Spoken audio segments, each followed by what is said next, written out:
मन में विचारों का आवागमन आप कम कीजिए साहब, ज़िंदगी का सफ़र आसान हो जाएगा। नमस्कार, जय हिंद। मैं हूं आपका दोस्त कवि आदि गणेश। स्वागत करता हूं और प्रारंभ करते हैं। क्या कक्षा 11 की पुस्तक हमने प्रारंभ की है, वितान भाग 1, और आज हम देखेंगे उसका दूसरा पाठ। कल हमने देखा था इसका पहला पाठ, कुमार गंधर्व साहब का जो लता मंगेशकर जी के बारे में क्या कुछ कहते हैं वो देखा था हमने। साथियों, जो नए साथी जुड़े उनको मैं बता दूं, अभी तक हमने कक्षा 9 और 10 दोनों की चारों पुस्तकें, क्षितिज और कृतिका है, जो कंप्लीट कर ली है। उन वीडियोज़ को आपने नहीं देखा, वो पाठ आपने नहीं पढ़े तो प्लेलिस्ट में जाकर देख सकते हैं। हिंदी साहित्य का संक्षिप्त इतिहास, ये बुक भी हमने कंप्लीट कर ली, प्लेलिस्ट में जाकर देख सकते हैं। और शाम को अपनी चलती है काव्य शास्त्र वाली क्लास। कल किसी कारणवश नहीं हुई थी, काव्य शास्त्र की भी हमने 10 कक्षा है जो कर ली है, वो भी आप प्लेलिस्ट में जाकर देख सकते हैं। अब आपसे अनुरोध क्या है, मेरा अनुरोध यही है, मैं अपने तरीके से बहुत बढ़िया करवा रहा हूँ, आपको पूरे समर्पण भाव के साथ में करवा रहा हूँ। मैं चाहता हूँ हिंदी के क्षेत्र में एक निःशुल्क रूप से क्रांति हो, जो ज़रूरतमंद साथी है उन तक ये चीज़ें पहुँचे और वो इसका लाभ प्राप्त करें। जो 8-10 हज़ार की कोचिंग देकर ऑनलाइन, न तो ऑनलाइन कोर्स खरीद पा रहे हैं, न ऑफलाइन कहीं पढ़ पा रहे हैं, तो वो इनके मदद से सेल्फ करके बहुत बेहतरीन परिणाम दे सकते हैं। तो आपको यही करना है, वीडियो को लाइक करना है, शेयर करना है सभी दोस्तों के साथ में, सभी ग्रुप के अंदर में। और पहली बार देख रहे हो मेरे चैनल पर ये वीडियो, तो चैनल को सब्सक्राइब करो, बेल आइकन क्लिक करो और ऑल नोटिफिकेशन पर क्लिक करो, ताकि हर वीडियो की सूचना मिलती रहे। पहले वाली वीडियो आपने देखे हैं तो आपको पता लग जाएगा कितने श्रेष्ठ तरीके से यहाँ पर करवाया जा रहा है सब कुछ। और साथ ही साथ आप टेलीग्राम चैनल ज्वाइन करना चाहते हो तो डिस्क्रिप्शन में लिंक मिल जाएगा, कवि आदि गणेश हिंदी नाम से। इस नाम से टेलीग्राम चैनल है जिस पर 2800 से ज़्यादा लोग जुड़े हुए हैं। कितने? 2800 से ज़्यादा लोग जुड़े हुए, उसी चैनल को आपको ज्वाइन करना है। प्रारंभ करते हैं। राजस्थान की रजत बूंदें, अनुपम मिश्र साहब। तो इनका जन्म होता है महाराष्ट्र में, वर्धा महाराष्ट्र में। ये पर्यावरण संबंधी जो मुद्दे हैं इन पर विशेष काम किया इन्होंने, और 20 से ज़्यादा पुस्तकों का लेखन किया इन्होंने, अनुपम मिश्र साहब ने। और इनकी जो प्रसिद्ध, जो चर्चित पुस्तकें रही है उनमें आज भी खरे हैं तालाब, आज भी खरे हैं तालाब और राजस्थान की रजत बूंदे, ये विशेष चर्चित रही है। जो ये अध्याय है साथियों, राजस्थान की रजत बूंदे, ये राजस्थान के अंदर जो जल की समस्या है उससे संबंधित, उसके समाधान से संबंधित है जो अध्याय है। इसके अंदर आगे देखेंगे हम क्या क्या कुछ चीज़ें हैं। तो ठीक है, आज भी खरे हैं तालाब और राजस्थान की रजत बूंदे, ये विशेष चर्चा में रहा इनका। पर्यावरण संबंधी कई आंदोलन किए, न केवल घनिष्ठ रूप से जुड़े रहे उनमें, बल्कि लोगों को क्या किया, जागरूक करने का काम भी साथ साथ करते रहे। और सन 1977 से गांधी शांति प्रतिष्ठान के पर्यावरण कक्ष से क्या संबंध है, ये जुड़े हुए हैं। प्रारंभ करते हैं। राजस्थान की रजत बूंदें, अनुपम मिश्र साहब। देखिए, बड़ा मज़ा आएगा पाठ के अंदर, आप मेरे साथ साथ यात्रा करते चलिएगा और समझते चलिएगा। पसीने में तरबतर चेलवान जी कुएं के भीतर काम कर रहे हैं। कौन कर रहे हैं? चेलवान जी काम कर रहे हैं कुएं के भीतर। और कुएं में बता दूं, कुएं का आकार थोड़ा बड़ा होता है और कुएं का आकार छोटा होता है, ठीक है। कोई 30-35 हाथ गहरी खुदाई हो चुकी है। 30-35 हाथ गहरी आज भी होती है कई जगह पर। और पहले वाले लोग घरों के अंदर भी कुएं खोद कर रखते थे पानी के लिए, पेयजल की समस्या के लिए। अब भीतर गर्मी बढ़ती ही जाएगी। जैसे जैसे आप नीचे खोदते जाते हो ज़मीन, तो नीचे जो गर्मी बढ़ती जाती है, टेम्परेचर। कुएं का जो व्यास है, यानी कि घेरा बहुत ही क्या है, सकरा है, ज़्यादा चौड़ाई नहीं है उसकी। उखरू, जो राजस्थान के लोग हैं उनको तो पता होगा, उखरू यानी उकड़ू बैठना, उखरू यानी उकड़ू बैठना, तो पंजे के बल पर घुटने मोड़ कर जो बैठ जाना। अरे सर्दियों में भी तो, सर्दी का मौसम में सर्दी लगती है, तो चूल्हे के पास में आप उकड़ू बैठ के दोनों हाथों से अपने घुटनों को पैरों करके बैठते नहीं क्या, उकड़ू, वही चीज़ है ये उकड़ू बैठे।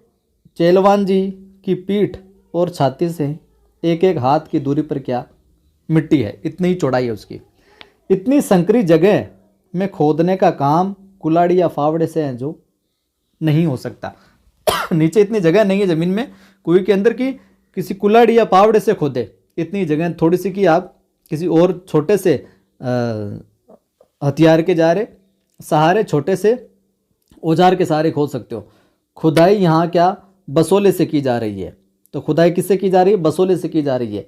तो मैं जहाँ से सवाल पूछा जा सकता है वो मैं बता दूंगा। तो चेलवान जी द्वारा खुदाई किससे की जा रही है कुएं के अंदर? बसोली से, क्योंकि फावड़े से और कुल्हाड़ी से नहीं की जा सकती, क्योंकि क्या है, जगह है जो कम है नीचे। बसोली छोटी डंडी का छोटे फावड़े जैसा औजार होता है। बसोली क्या होता है? छोटी डंडी का छोटे फावड़े जैसा औजार होता है। आपने मारवाड़ी के मां निनाण कराना कशी हुए ने, तो कशी के तो एक तो डांडो लांबो हुआ है और एक छोटी भी हुआ है। छोटी सी भी के आप बिन कड़बी काटपम काम में लिया करा, तो भी कह सकें आप बसोली और बसोली आपने जो लकड़ी का काम करते हैं खाती उनके पास होता है, उसी हिसाब से नाम दिया गया। छोटे फावड़े जैसा औजार होता है। नुकीला फल लोहे का और हत्ता है जो लकड़ी का। जो आगे का जो हिस्सा होता है वो तो लोहे का फल तो, और हत्ता जो लकड़ी का होता है। कुएं की जो गहराई में चल रहे मेहनती काम पर वहाँ की गर्मी का असर तो पड़ेगा। गर्मी कम करने के लिए ऊपर ज़मीन पर खड़े लोग बीच बीच में क्या मुट्ठी भर रेत बहुत जोर के साथ नीचे जो फेंकते हैं। इससे ऊपर की ताज़ी हवा जो नीचे क्या है फेंकाती है, नीचे आती है, और गहराई में जमा दम घोटू जो गर्म हवा, दम घोटने वाली इस प्रकार गर्म जो हवा है वह ऊपर क्या है लौटती है। इतने ऊपर से फेंकी जा रही रेत के कण नीचे काम कर रहे चेलवान जी के सिर पर क्या लग सकते हैं, क्योंकि गहराई के अंदर ऊपर से आप कण भी फेंकोगे ना तो वो क्या नीचे पत्थर के समान जोर से लगेगा आपको, यूँ समझिए आप। इसलिए वे अपने सिर पर कांच से, पीतल या अन्य किसी धातु का एक बर्तन है जो टोप की तरह क्या पहने हुए हैं। नीचे थोड़ी खुदाई हो जाने के बाद चेलवान जी के पंजों के आसपास मलबा जमा हो गया है। ऊपर रस्सी से एक छोटा सा डोल या कह सकते हैं बाल्टी जो उतारी जाती है, जो नीचे से मिट्टी जो खोदते हैं ना उसमें डाल दी जाती है, ऊपर खींच ली जाती है, मिट्टी उसमें भर दी जाती है। पूरी सावधानी के साथ ऊपर खींचते समय भी बाल्टी में से कुछ रेत के कंकड़ पत्थर नीचे गिर सकते हैं। टोप जो है इनसे भी क्या चेलवान जी का क्या कर सिर है जो बचा कर रखता है। देखिए इस प्रकार से कुएं खोदी जाती है। चेलवान जी यानी चेजारों कुएं की खुदाई और एक विशेष तरह की चिनाई करने वाले दक्षतम लोग। चेलवान जी कौन? यानी कि चेजारों या कुएं की खुदाई करने वाले एक विशेष तरह की जो चिनाई करने वाले दक्षतम लोग होते हैं ना, वो चेलवान जी लोग। यह काम का चेजा कहलाता है। और यह काम क्या क्या कहलाता है? चेजा। और मारवाड़ी में क्यों चिनाई कर बड़ा किसी जाओ कि चेजा पर जावा, मैं तो कारीगर क्या चेजा पर जावा। चेजारो जिस कुएं को बना रहे हैं वह भी कोई साधारण ढांचा नहीं है। कुएं यानी बहुत ही छोटा सा कुआं। कुआं पुल्लिंग है और कुएं क्या है स्त्रीलिंग है। तो यहाँ से सवाल पूछ लिया कुआं का स्त्रीलिंग क्या होगा? तो कुईं। कुआं का क्या होगा? कुईं। ध्यान में रखना आप। ये छोटी भी केवल व्यास में ही है, गहराई तो इस कुएं की कहीं से कम नहीं है।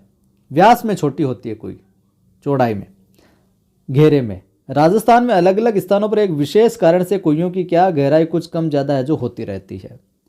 कुएं एक और अर्थ में कुएं से बिल्कुल अलग है। कुआं भूजल को पाने के लिए बनता है, पर कुएं भूजल से ठीक वैसे नहीं जुड़ती जैसे कुआं है जो जुड़ता है। कुएं वर्षों के जल को बड़े विचित्र ढंग से क्या समेटती है, तब भी जब वर्षा ही नहीं होती, यानी कुएं में न तो सतह पर बहने वाला पानी है न भूजल है, ये तो नेति नेति जैसा कुछ है, तो कुछ पेचीदा है जो मामला है। मरुभूमि में रेत का विस्तार और गहराई अथाह है। मरुभूमि के अंदर आप देखो रेत ही रेत है चारों तरफ, और जो गहराई है रेत का विस्तार और गहराई जो क्या अथाह है। और यहाँ वर्षा अधिक मात्रा में भी हो तो उसे भूमि में समा जाने में क्या देर नहीं लगती है, इतनी रेत है। पर कहीं कहीं मरुभूमि में रेत की सतह के नीचे के प्राय 10-15 हाथ से 50-60 हाथ नीचे क्या खड़िया पत्थर की एक पट्टी चलती है। किस पत्थर की? खड़िया पत्थर की एक 50-60 हाथ नीचे खड़िया पत्थर की एक पट्टी है जो चलती है, ये ध्यान में रखिएगा। और ये पट्टी जहाँ भी है काफ़ी लंबी चौड़ी है, पर रेत के नीचे दबी रहने के कारण ऊपर से क्या दिखती नहीं है। ऐसे क्षेत्रों में बड़े कुएं खोदते समय मिट्टी में हो रहे परिवर्तन से क्या खड़िया पट्टी का पता चल जाता है। और बड़े कुओं में पानी तो 150-200 हाथ पर निकल ही आता है। तो बड़े कुओं में पानी कितने हाथ पर बताया गया अध्याय में? 150-200 हाथ पर प्राय क्या होता है? खारा होता है वो, इसलिए पीने के काम में नहीं आ सकता है।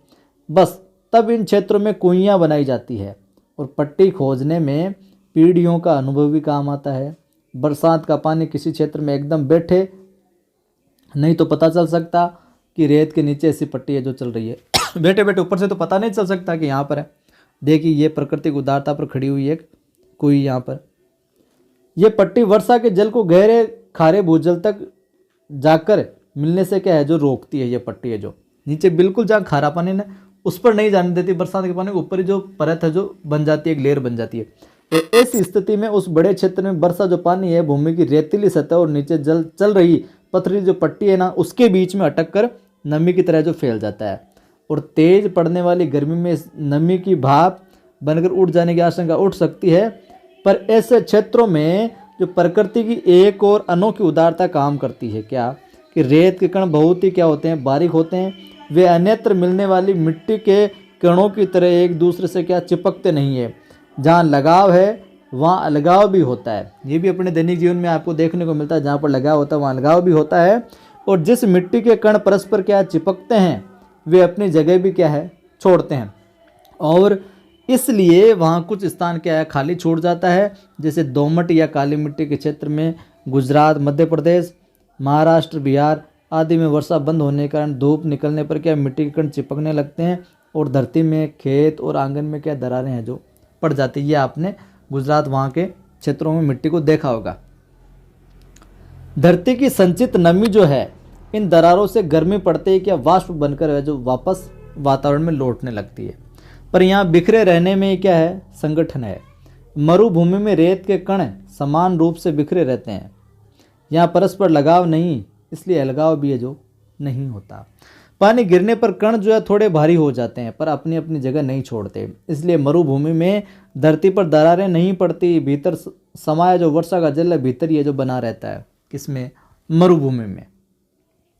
एक तरफ थोड़े नीचे चल रही पट्टी इसकी रखवाली करती है तो दूसरी तरफ ऊपर रेत के जो असंख्य कणों का कड़ा जो पहरा है वो बैठा रहता है और इस हिस्से में बरसी जो बूंद बूंद है वो रेत में समाकर क्या नमी में बदल जाती है। अब यहाँ कोई बन जाए तो उसका पेट उसकी खाली जगह चारों तरफ क्या रेत में समाई नमी को फिर से बूंदों में बदलती है। बूंद रिसती है, देखिए इस तरीके से बूंद रिसती है और कुएं में क्या पानी जमा होने लगता है। खारे पानी के सागर में अमृत जैसा क्या होता है? मीठा पानी किस में मिलता है? कुएं में। कुएं में, माफ कीजिएगा। इस अमृत को पाने के लिए क्या मरुभूमि के समाज ने खूब मंथन किया, खूब विचार किया। तो देखिए यहां से सवाल बन सकता है, जो ये मरुभूमि में जो जल मिलने वाला है ना, तो इस अमृत को पाने के लिए मरुभूमि के समाज ने खूब मंथन किया है। तो किस अमृत को पाने के लिए मरुभूमि के समाज ने खूब मंथन किया है? तो ये पूछा जा सकता है खारे पानी के सागर में अमृत जैसा जो मीठा पानी है यानी कुएं का जो पानी है मरुभूमि में उसके लिए। अपने अनुभवों को व्यवहार में उतारने का पूरा एक शास्त्र क्या विकसित किया है।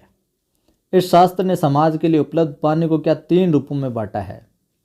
पानी के 3 रूप, निम्न में से पानी के 3 रूप इस अध्याय के अनुसार पूछा जा सकता है सवाल। ध्यान रखें, पहला रूप क्या है? पालर पानी। जानते हो पालर पानी क्या होता है? बारिश वाला अपने स्टोर करते हैं, यानी सीधे बरसात से मिलने वाला पानी क्या है? पालर पानी है। ये सवाल बन सकता है यहाँ से। ये धरातल पर बहता है और इसे नदी, तालाब आदि में क्या रोका जाता है। यहाँ आदि शब्द में भी बहुत कुछ छिपा है, उसका पूरा विवरण आगे कहीं और है जो हमें देखने को मिलेगा। पानी का दूसरा रूप क्या है? पाताल पानी कहलाता है। तो पानी का पहला रूप क्या कहलाता है? सापाठ के अनुसार पालर पानी। पानी का दूसरा रूप क्या कहलाता है? पाताल पानी। ध्यान में रखिएगा, सवाल बन सकता है।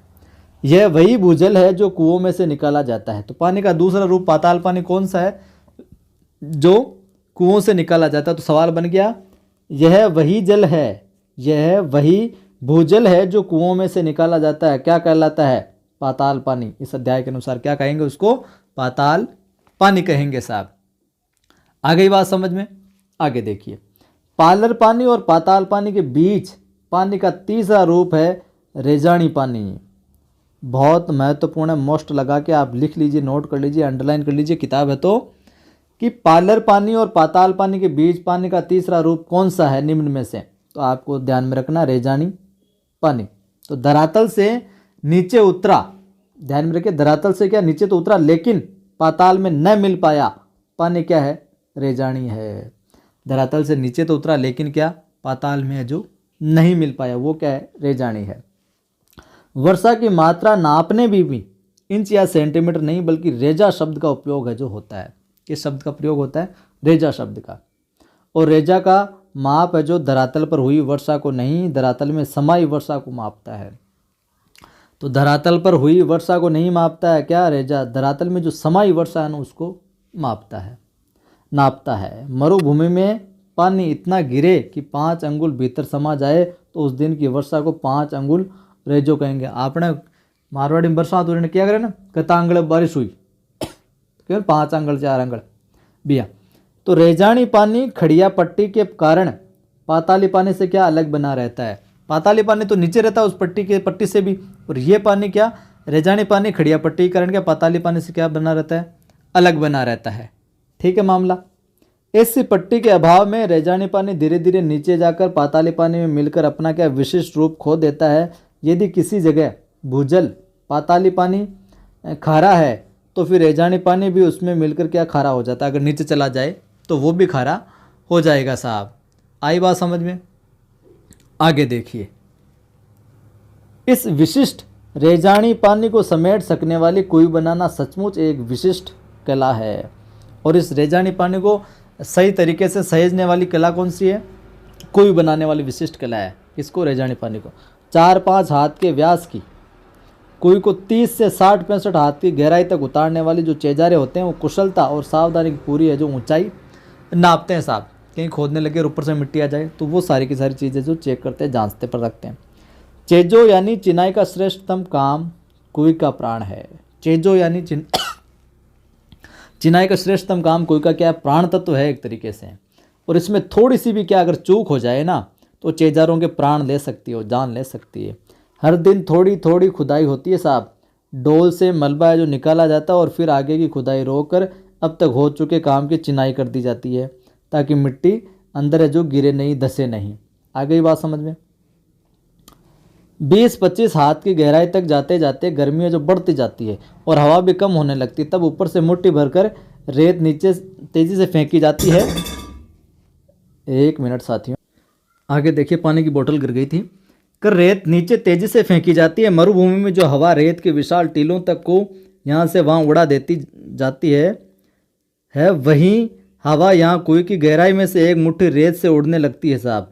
और पसीने में जो नहाकर चेलवान जी है उनको क्या राहत देती है ऊपर से जाने वाली हवा, जो कण है उनके साथ में। कुछ जगहों पर कुएं बनाने का यह कठिन काम और भी कठिन हो जाता है। किसी किसी जगह ईंट की चिनाई से मिट्टी को रोकना संभव नहीं हो पाता, तब कुएं को रस्से से है जो बांधा जाता है साहब, रस्से से बांधा जाता है।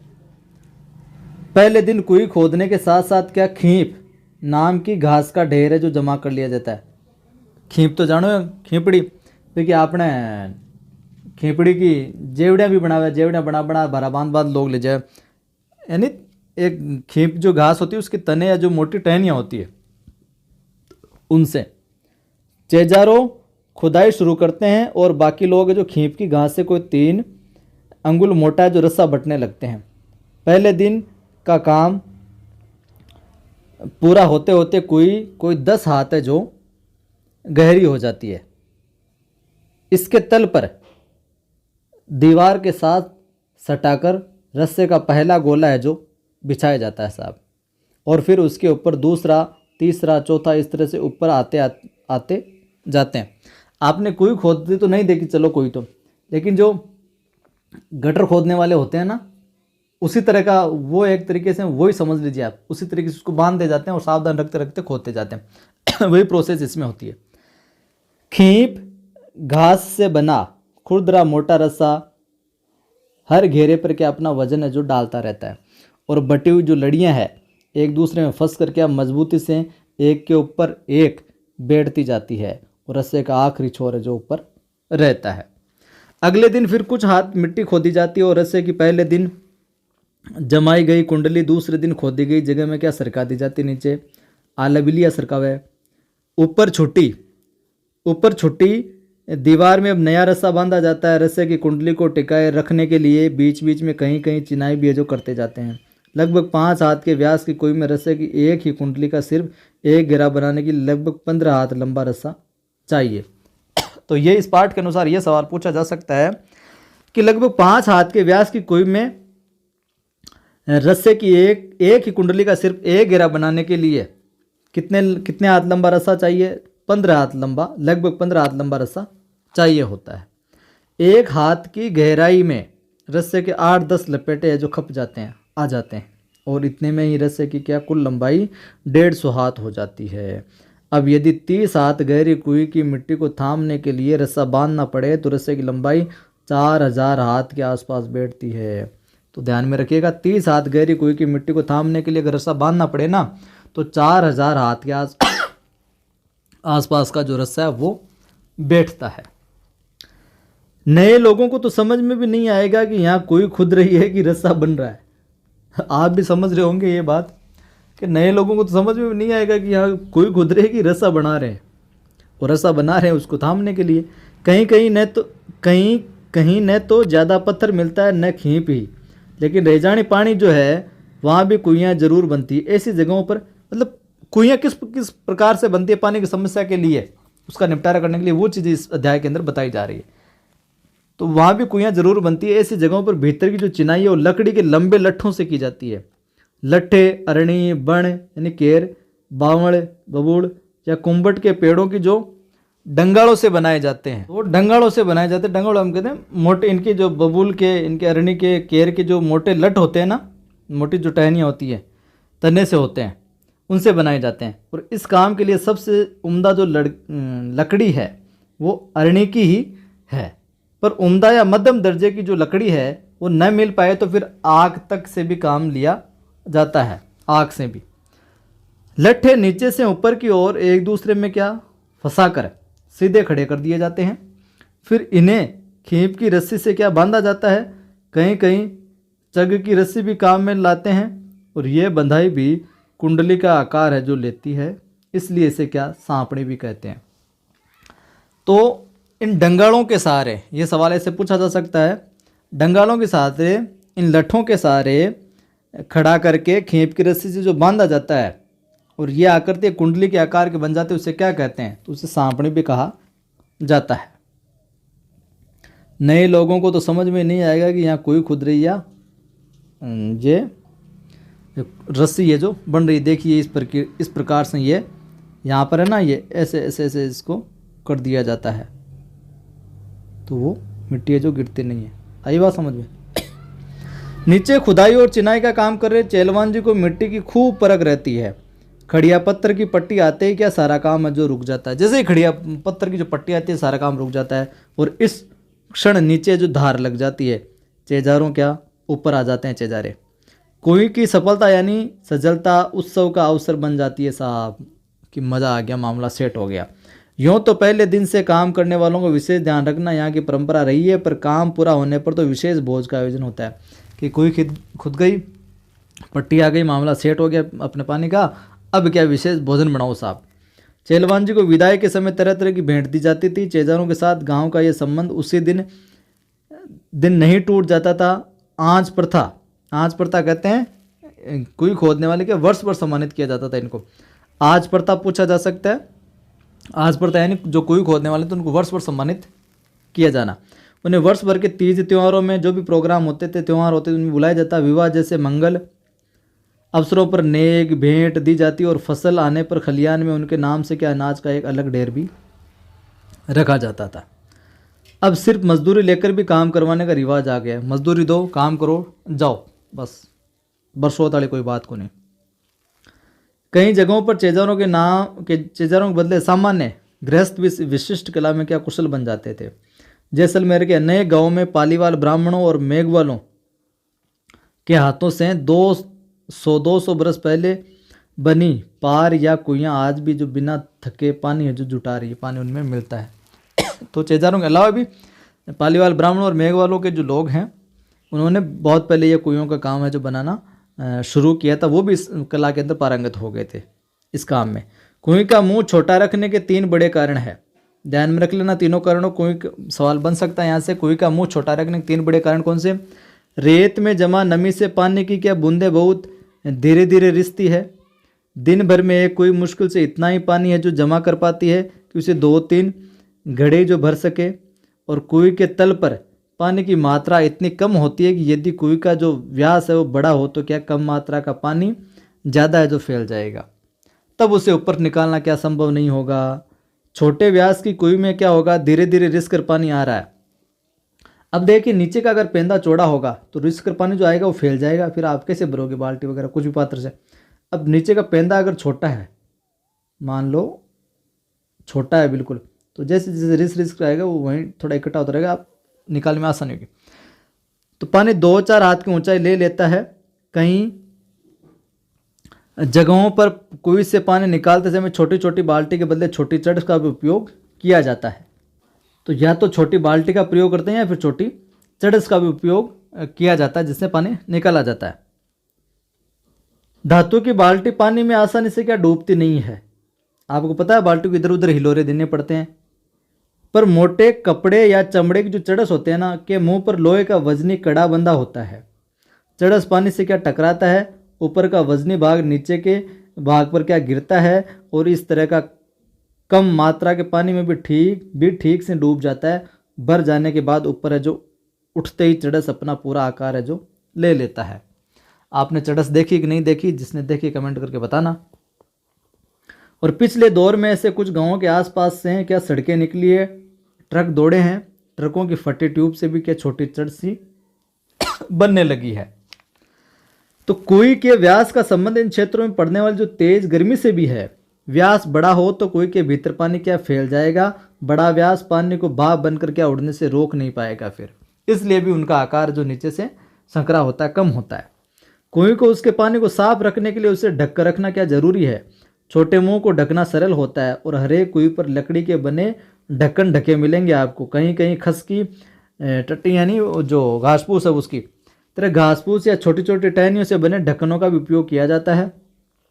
जहाँ नई सड़कें निकली है वहाँ इस तरह नए और अपरिचित लोगों की आवक जावक भी क्या है बढ़ गई है, और वहाँ अमृत जैसे इस मीठे पानी की सुरक्षा भी करनी है जो पड़ती है।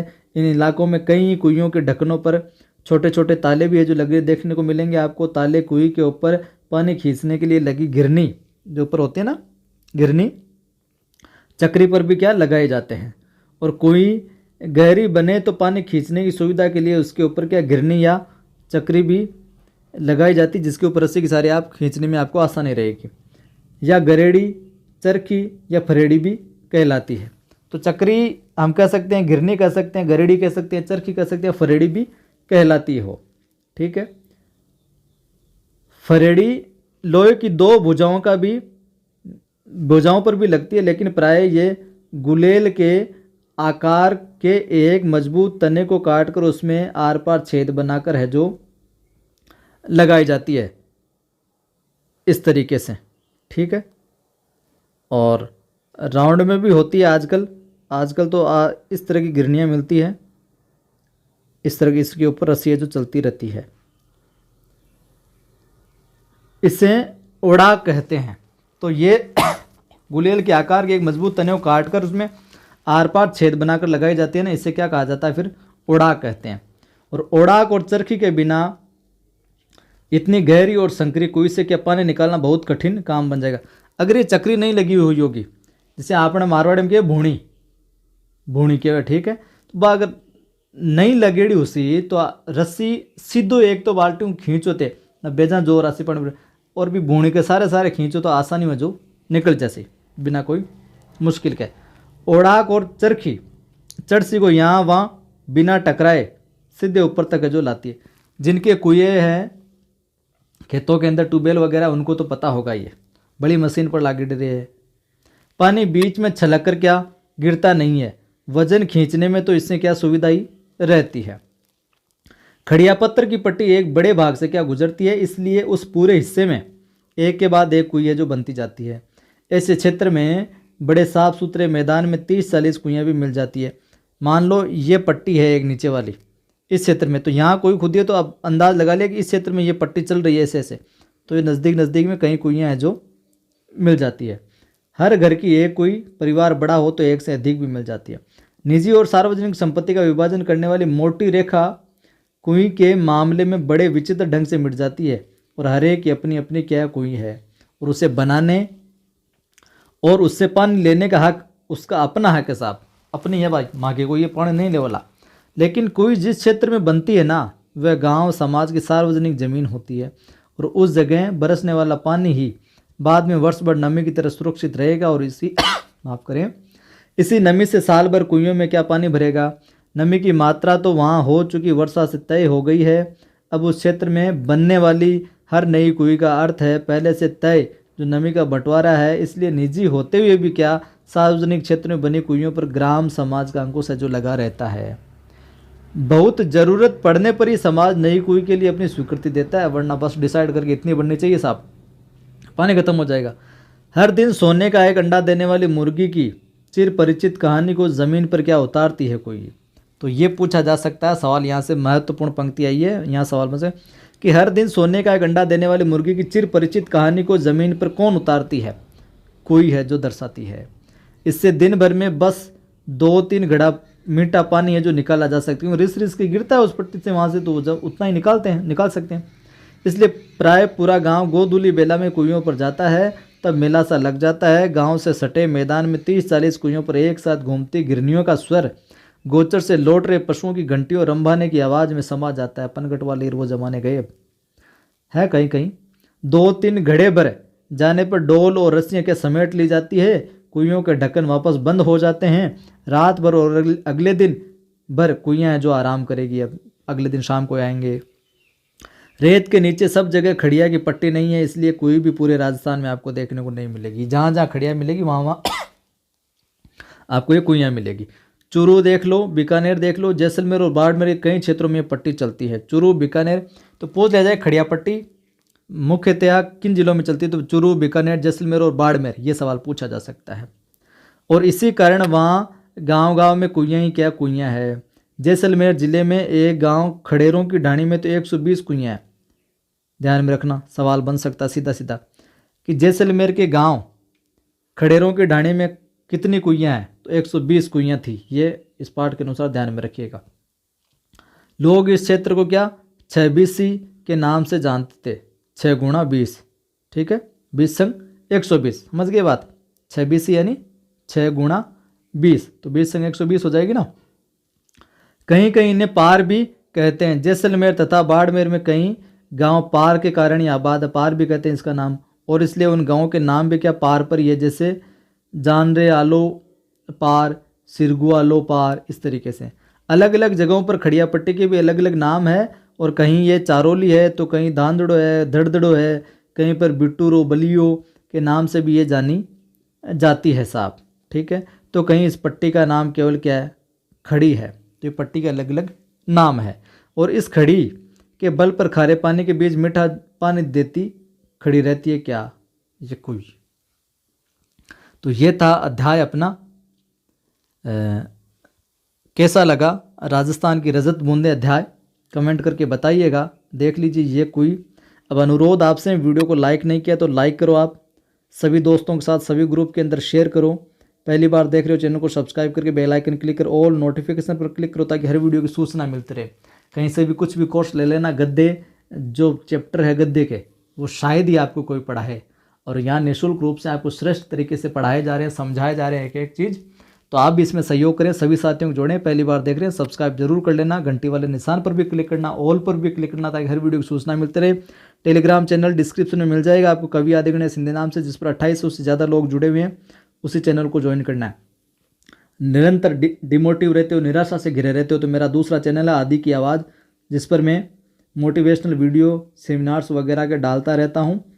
तो उस आदि की आवाज़ चैनल को भी आप सब्सक्राइब करो और सुनो उन वीडियोज़ को। आपकी दैनिक जितनी भी समस्याएं अध्ययन, सब आज ही एक वीडियो डाला है कि किस प्रकार से आप अध्ययन करोगे, किस प्रकार से आपको अध्ययन करना चाहिए, ताकि चीज़ें हैं जो आपकी खोपड़ी में फिट बैठती जाए, और सफ़र की जो चीज़ें हैं सफ़र में पढ़ाई करने के दौरान जो आने वाली चीज़ें हैं उनको किस तरीके से आप सफलता के अंदर कन्वर्ट कर सकते हो। तो आदि की आवाज़ को भी ज़रूर सब्सक्राइब करना और देखना।